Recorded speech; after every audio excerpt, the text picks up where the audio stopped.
like to show you a little thing, and be careful. You really shouldn't do this at home, and shouldn't do this at home because it's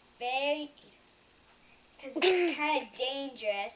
So my friend Ada has something to tell you. Only if your parents say so. Yes, only if your parents say so, because you might go whoop and die. No, sorry. Okay, so now we will be doing it right now. So here we go. Ada would like to say something. Hi. There's her word, hi. Okay, now we will just set you right here and you will videotape. Let me see.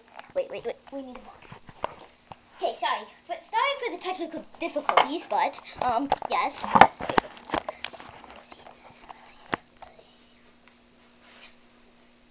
Here we go.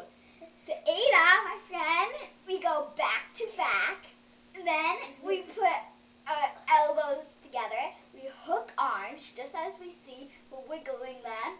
And now, Ada, my friend, will flip on.